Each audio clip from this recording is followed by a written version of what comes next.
E aí, combatente? Boas-vindas ao canal Tática Concurso. Se prepara, porque a nossa aula de hoje é sobre um dos temas mais decisivos em qualquer prova de língua portuguesa: regência verbal e nominal.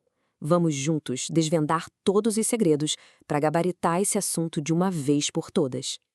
Olha só o nosso plano de ataque de hoje. Cada um desses pontos é uma etapa crucial para dominar completamente o campo da regência. A gente vai seguir esse mapa tático, passo a passo, para garantir aquela questão na prova e sair na frente. Tudo pronto? Então vamos lá! Beleza? Vamos direto ao ponto. Antes de sair decorando um monte de regra, a gente precisa entender a base.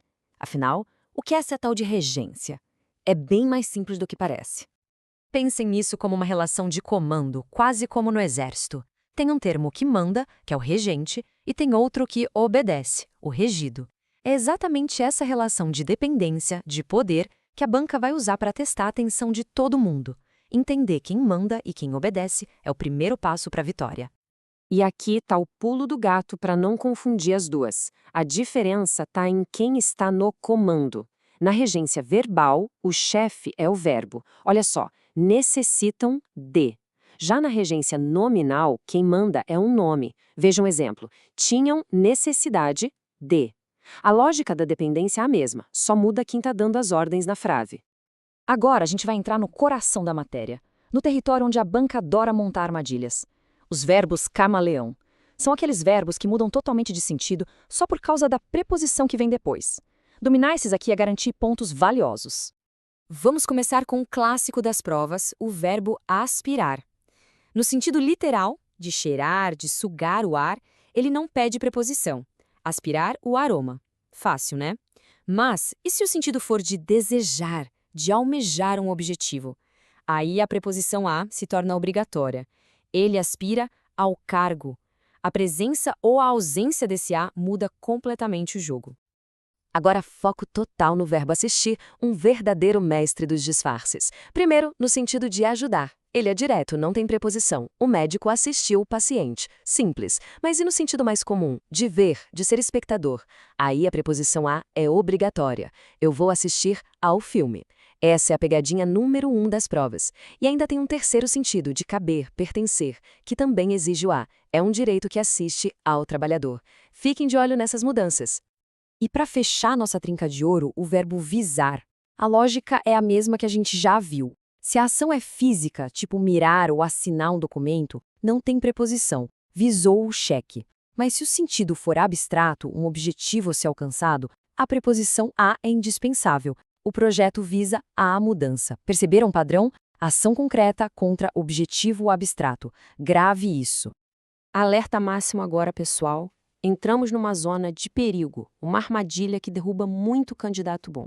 Mesmo sendo transitivos indiretos, os verbos que a gente acabou de analisar têm uma restrição bem específica. Muita atenção para não cair nessa. A regra é clara. Para esses verbos, com esses sentidos, o uso do pronome lhe é proibido. Se alguém aspira ao cargo, aspira a ele e não lhe aspira. Se alguém assiste ao filme, assiste a ele, não assiste-lhe. Usar o lhe aqui é erro garantido na prova. Anotem isso em letras garrafais. Agora vamos entrar no campo minado da regência. São aquelas regras específicas e pegadinhas que as bancas amam usar para separar quem está realmente preparado. Vamos desarmar essas bombas uma por uma. Aqui está um erro clássico que muita gente comete. Com o verbo preferir, a regra é simples. Não existe mais e não existe do que. Quem prefere, prefere uma coisa. A outra. Ponto final. Prefiro estudar a sair. Qualquer outra forma, por mais que a gente fale no dia a dia, está errada para a prova. E aqui vai uma tática infalível para esquecer e lembrar. É a regra do tudo ou nada. Ou você não usa nada, nem pronome, nem preposição. Esqueci o compromisso. Ou você usa tudo, o pronome e a preposição. Eu me esqueci do compromisso. O que não pode é misturar. É tudo ou nada. Outro macete importante. Os verbos simpatizar e antipatizar não são pronominais. Aquele me ou se antes do verbo é um erro muito comum. O correto é sempre direto. Eu simpatizo com ela. A preposição é com e não tem pronome junto. A lógica para pagar e perdoar é a mesma e cai demais. A regra de ouro é: Se o complemento é uma coisa, não tem preposição, é objeto direto. Paguei a dívida. Mas se o complemento é uma pessoa, aí a preposição a é obrigatória. Paguei ao banco. Memorizem essa diferença. Coisa é direto, pessoa é indireto com a.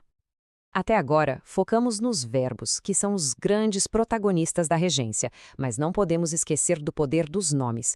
A regência nominal pode parecer um assunto secundário, mas as bancas sabem disso e gostam de cobrar. A boa notícia é que a lógica é exatamente a mesma. Deem uma olhada nesta lista com alguns dos casos mais comuns de regência nominal. Assim como os verbos, muitos substantivos e adjetivos também exigem uma preposição específica. Por exemplo, algo é acessível a alguém, ou alguém está apto para o cargo. A tática aqui é se familiarizar com os casos mais frequentes. Não precisa decorar tudo de uma vez. Vale pausar e ler alguns exemplos para ir treinando. Viram como a lógica se encaixa perfeitamente? O substantivo aversão pede a preposição a. Quem tem aversão a algo. Já o adjetivo apto rege a preposição para. Quem está apto para algo. O nome comanda complemento, do mesmo jeito que vimos com os verbos. Certo! Chegamos à reta final. Vamos fazer aquela revisão tática, um checklist rapidinho, com os pontos mais quentes para fixar tudo e não deixar nenhuma dúvida para a hora da prova. Primeiro ponto, obedecer e desobedecer sempre, mas sempre mesmo, pedem a preposição a. Quem obedece, obedece a algo ou a alguém. Não tem exceção. Segundo, implicar no sentido que mais cai, que é o de acarretar, de resultar em algo, é transitivo direto. Não usem em. É sua atitude implicará demissão e não implicará em demissão. E terceiro, um clássico dos clássicos. Verbos de movimento como chegar e ir pedem a preposição a. Quem chega, chega a algum lugar. Falar cheguei no curso é comum, a gente sabe, mas na prova é erro certo. O correto é cheguei ao curso. Com essas táticas e esses macetes, a missão de dominar a regência fica muito mais clara e o caminho para gabaritar bem mais curto. A pergunta agora é: tudo pronto para encarar a prova? Curtiu essa aula tática? Então ajude o nosso batalhão a crescer. Deixe o seu like, inscreva-se no canal e já aciona o sininho para não perder nenhuma missão nova. E o mais importante, compartilhe esta aula com aquele amigo ou amiga que também está na luta. Envie este vídeo para essa pessoa agora. Juntos somos mais fortes. A gente se vê na nossa próxima missão, que vai ser sobre crase. Até lá e bons estudos!